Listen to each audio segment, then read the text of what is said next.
Hello everyone and welcome to mission 16 of the Operation Pontus campaign for the A-18 and DCS world, where this time we're taking another crack at trying to break the defences of this second to last city. The weather still isn't great, so this time round I've decided just to take a ton of JSOWs.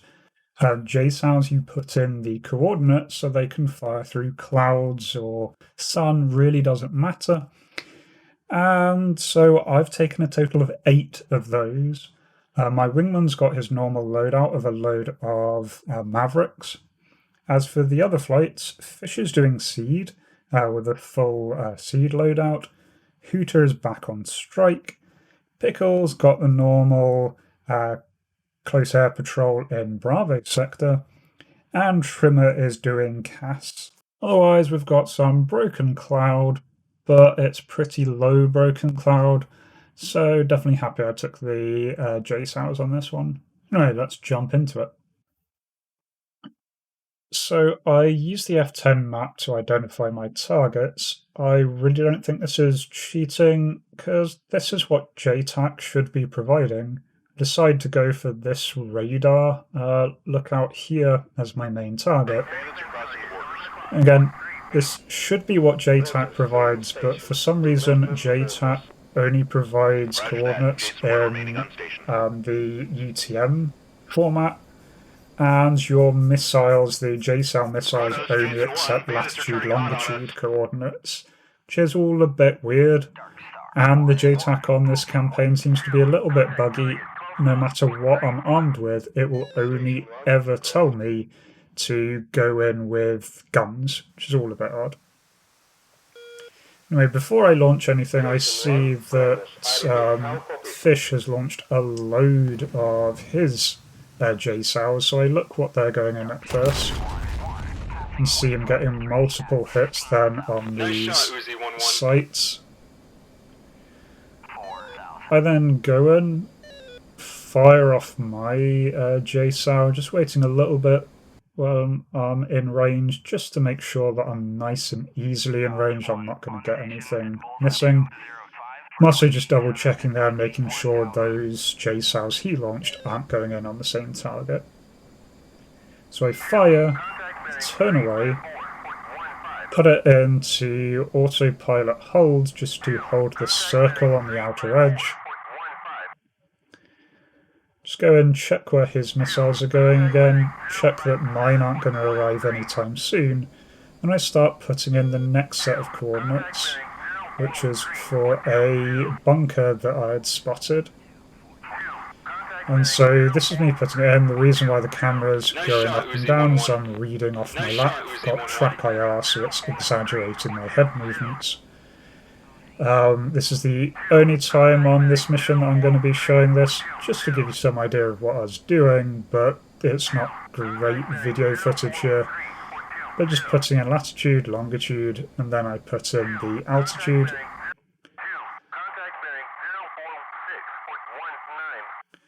And then I look around, looking for other sites that I could decide to go for these bunkers.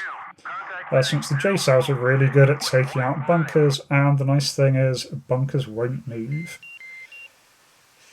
Alright, so by the time I've got all of that noted down, the JSOW I launched earlier is already on its way, doing a pretty good approach here. We can see this would be relatively difficult for laser bombs just due to the sheer amount of smoke in the region. You'd have to be very specific with your angles. Unfortunately, just before that first one hit home, a harm missile was launched by Fish that took it out. Now I jumped back to my plane and realised that it has stalled, which means that it drops out of autopilot, and I didn't identify the autopilot warning sign there, so I was in a dive about 5-10 seconds away from ploughing into the dirt. All a bit silly of me. Now I do manage to recover, put in the coordinates, and again get within range, can see that there in the HUD. Just wait a little bit. Excellent job, Ford 1-1. Well done. And then launch.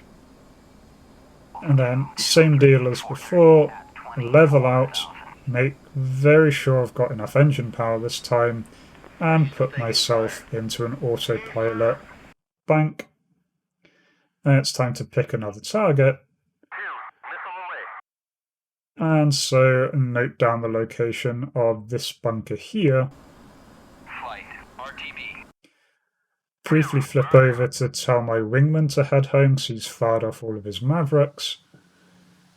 And then flip over to this JSOW just to watch its approach.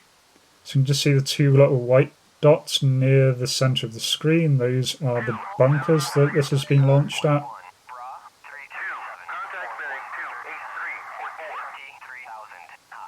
And there we go, nice and easy, direct bunker hit. Then rolling back around, weapons armed, in range again, fire one off, continue the turn. Just because I don't want to be directly overflying the targets. I know that the SAMs have been very well suppressed, but I'm not entirely sure.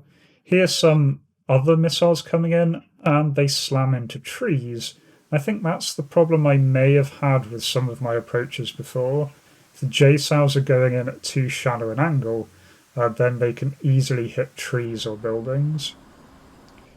But that time we saw that my one came in at a much sharper angle and did get a good hit on that bunker. It's me firing once more. In range, waiting a few seconds just to give the missile a little bit of lead.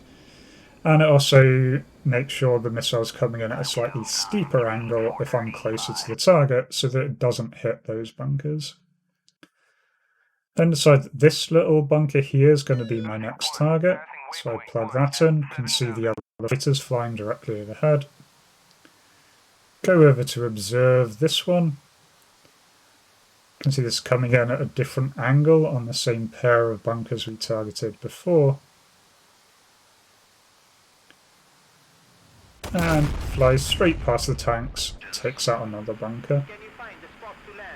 And at this point I'm really finding my rhythm here. I just go in, launch.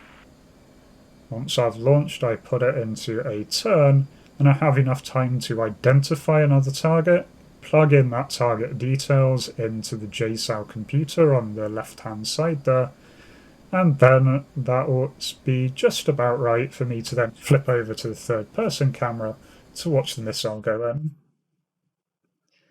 Could absolutely be firing off several missiles at once. Instead I'm picking and choosing. This time I pick a T-72 since we're all out of bunkers. The reason I'm doing this one at a time is partially just to check and make sure that all of them are hitting, and also to make sure that if any of the targets start moving, which they do if there's an explosion nearby, that I'm not going to be firing at where a tank used to be. This is me catching back up with my one on the final bunker. Get a nice good hit in there. And then this one has been launched on that T-72 that we targeted. Other missiles going in. You can see smoke rising from various groups that have been hit previously by myself and all of the other flights out. Been doing a huge amount of damage to this target. Really, with the air supremacy we have, we can really dedicate 3 flights to doing nothing but ground pound, and you can do a lot of damage. You can see there, direct hit on a T-72. The others start to scatter, but I've not launched on those yet. Here I'm debating which one to go after in this group. I settle on the T-72, it's the more valuable target, and I figure I may be able to do enough damage to the BTR. Then I jump over to this T-72 for the final mission, put in that one's coordinates. And both of those get launched at the same time, so these are both going in together. This is the one going after the T-72 near the BTR. Hard to make out with the smoke. We can see the burnt out bunkers there. And then just ahead, that is target T-72. I do get some splash damage on the BTR, but it's not enough to take it out. Then the view automatically cuts to this missile, and it slams into that T-72. Another one down. At that point, there's really nothing else to do. I am all out of munitions, 7 target missiles, so I just RTB.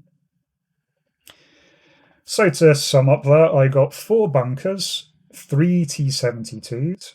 My wingman got 2 SA-9s and a ZU-23. Fish did a lot of damage. With his flight, he got 3 SA-6s, a Shilker, 2 SA-18s, and an SA-8. Hooter got 2 self-propelled howitzers and 2 Shilkers. Pickle did pretty good on his. He got a dog-ear sight and 2 MiG-29s that the enemy somehow scraped up. And Trimmer, entirely on his wingman, got 2 Shilkers, a BMP, and an APC. The only friendly loss in all of that was a Georgian Su-25, which got shot down once again. But nicely here we see that we have pushed past Objective 7. We're now on the final objective.